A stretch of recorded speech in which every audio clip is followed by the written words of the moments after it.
오늘 하나님께서 우리에게 주시는 말씀은 에스겔 10장 9절에서 22절까지의 말씀입니다.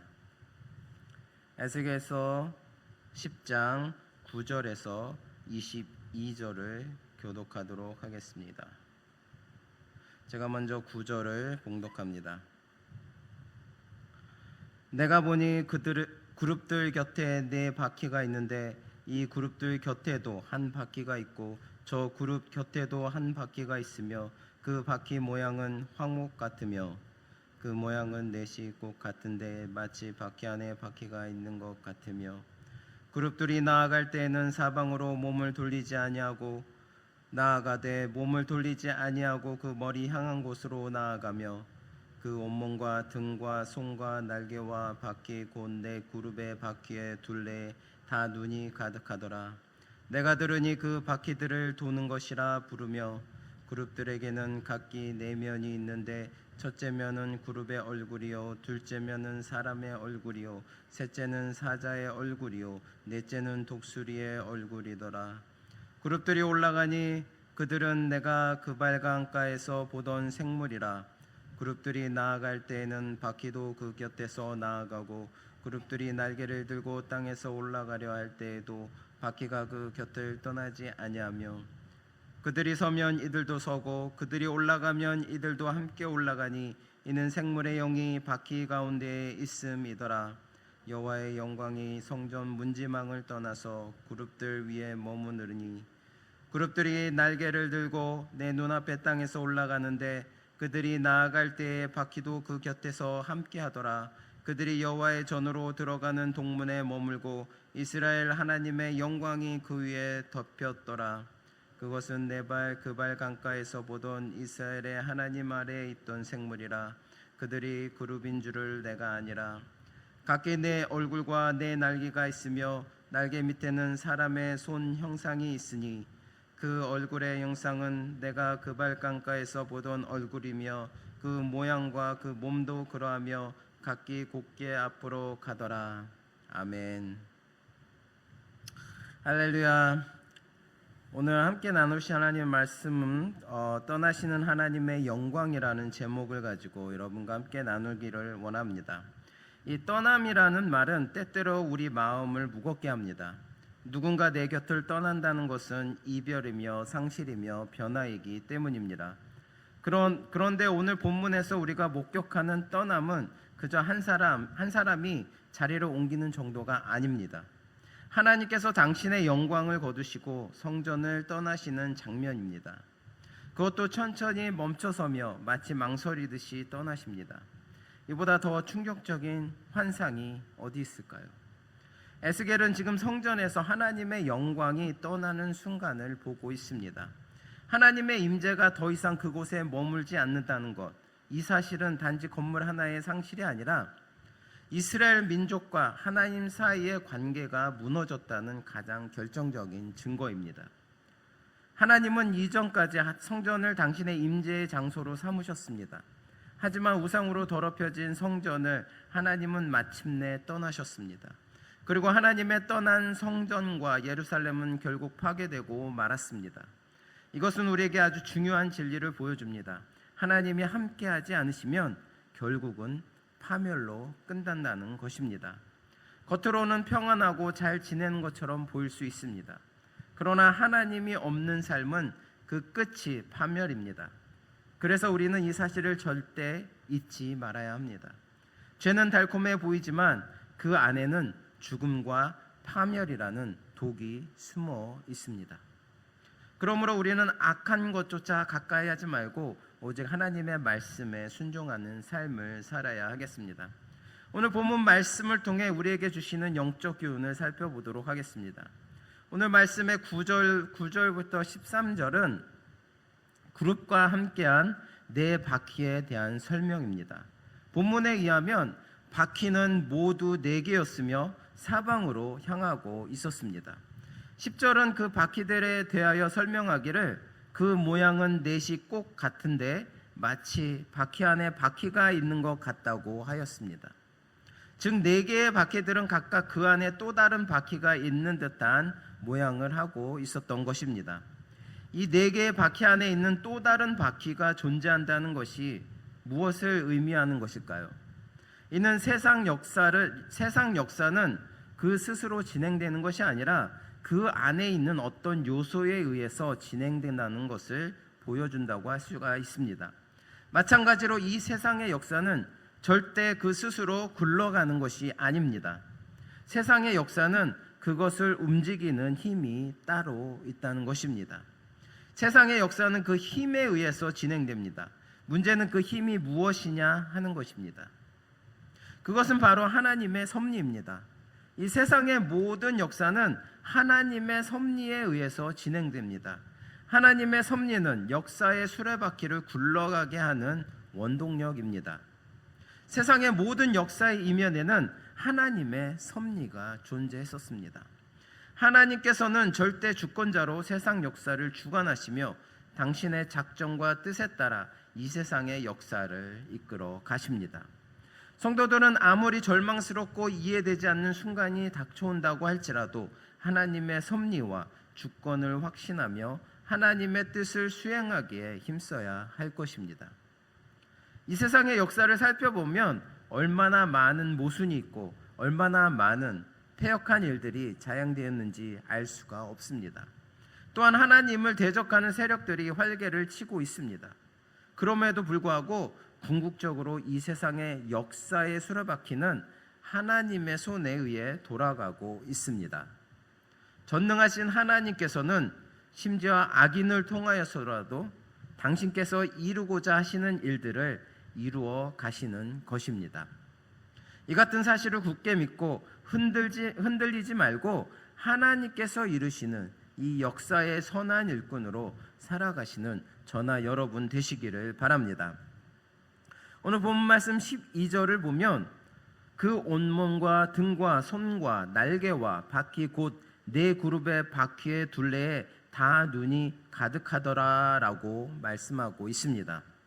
에스겔은 그발 강가에서 처음 이상을 볼 때 네 생물의 바퀴에만 눈이 가득한 것을 보았습니다.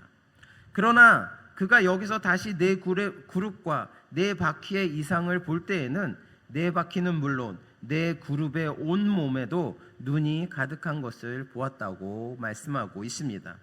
이러한 네 바퀴와 네 그룹의 몸에 있는 눈은 하나님께서 온 세상을 지켜보심을 상징하며 그러한 눈이 네 바퀴와 네 그룹의 몸에 가득하다는 것은 온 세상의 어느 곳이든 하나님의 시선에서 벗어날 수 없음을 상징하는 것이라 할 수가 있습니다. 하나님께서 이스라엘에게 이 같은 환상을 에스겔에게 보여주신 이유는 유다 백성들의 죄악된 삶의 면모를 하나님께서 다 아심을 강조하기 위해서입니다. 그러나 당시 유다 백성들은 성전과 예루살렘 곳곳에서 우상을 숭배하며 온갖 불법을 자행하면서도 하나님을 두려워하지 않았습니다. 그것은 그들이 하나님께서 자신들의 행위를 보지 못한다고 생각하였기 때문입니다.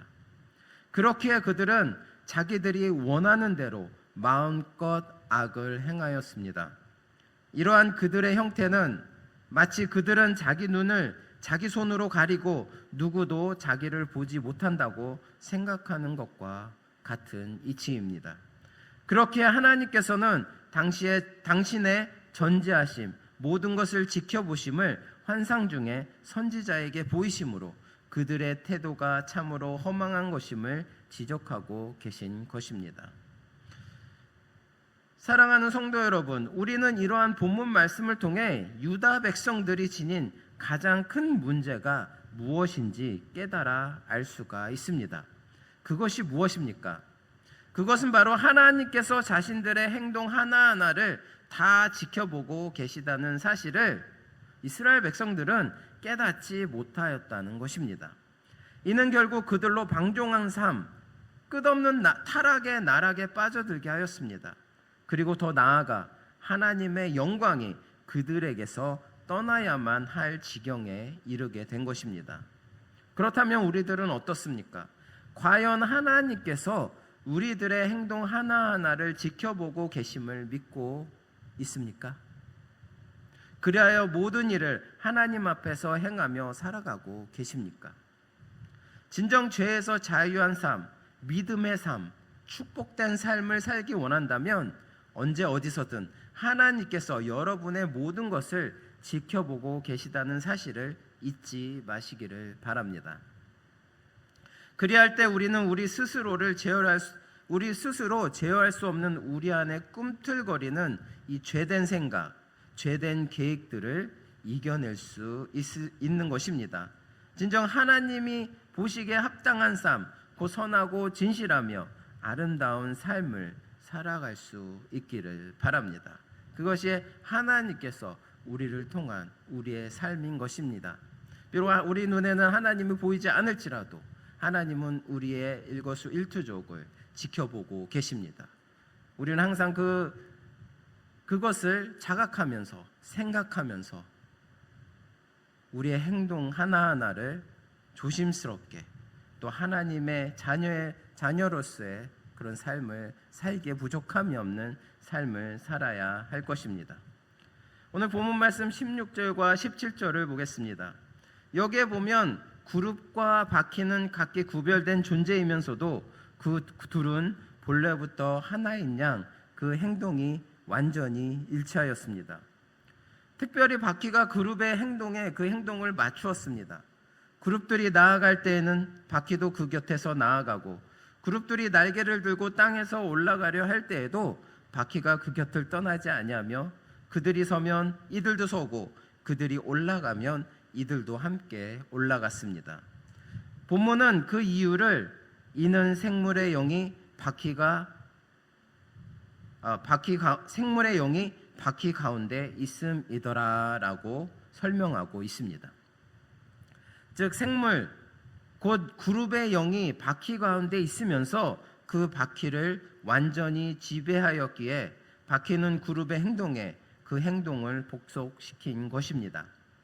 그룹의 영의 지배를 받는 바퀴는 자기 마음대로 움직일 수 없었습니다. 때문에 이 바퀴는 철저히 그 가운데 있는 그룹의 영의 지배를 받으며 그 지시에 따라 움직였던 것입니다. 이처럼 하나님의 섭리를 상징하는 바퀴가 하나님의 뜻을 수행하는 그룹의 영의 지시에 따라 움직였다는 것은 이 세상의 모든 일이 철저하게 하나님의 뜻에 따라 이루어진다는 것을 보여줍니다.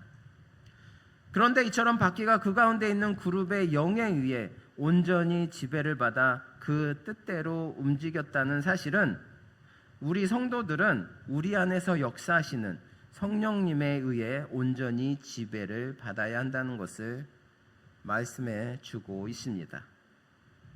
우리는 성령의 전적인 지배를 받아야 합니다. 그래야 하나님의 뜻에 온전히 부합하는 삶을 살 수가 있습니다. 성령은 하나님의 영이시기에 우리가 성령에 의해 온전히 지배를 받으면 하나님의 뜻에 부합된 삶을 살 수 있는 것입니다. 그러므로 성도 여러분 심령 가운데 내주하시며 역사하시는 성령의 인도를 받는 삶, 성령께서 여러분 사신을 온전히 내어드리는 삶, 성령의 온전한 지배를 받는 삶을 살아가시기 바랍니다. 그리하면 성령은 더욱 강하게 우리 안에서 역사하시게 되며 그리할 때 하나님의 마음에 합한 사람이라 일컬음을 받았던 이 다윗과 같이 평생을 하나님과 동행하였던 이 에녹과 같이 우리들 또한 축복된 삶을 살게 될 것입니다. 여러분의 삶이 진정으로 변화된 삶을 원하십니까? 여러분의 삶이 진정으로 하나님의 축복받는 삶을 살기를 원하십니까? 그러기 원한다면 여러분의 마음을 활짝 열어서 성령님께 온전히 지배받는 그런 삶을 사시기 바랍니다.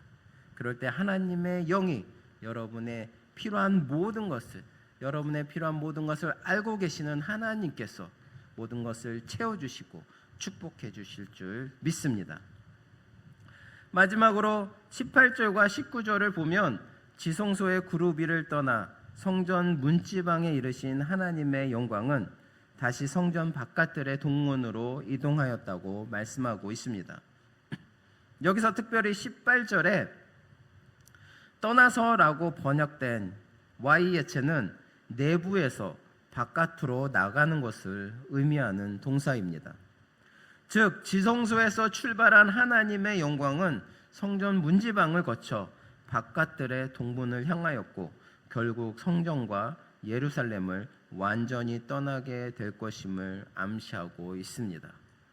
바로 성전에 이 계신 하나님의 영광이 성전 바깥으로 나아가는 모습을, 성전 바깥으로 떠나가는 모습을 오늘 본 말씀 18절과 19절에서 보여주고 있습니다.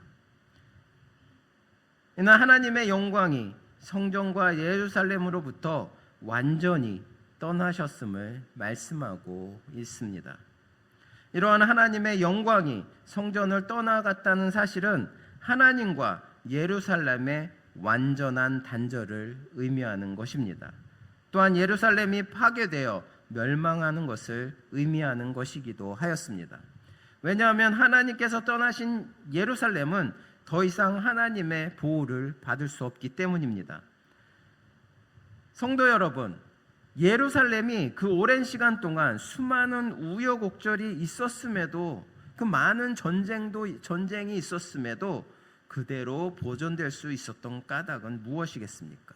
그것은 바로 하나님께서 친히 예루살렘의 성벽과 또 예루살렘의 방패가 되시어 예루살렘을 보호하여 주신 까닭이었습니다. 하지만 이제 하나님께서 떠나가신 예루살렘은 완전히 소멸되고 말았습니다.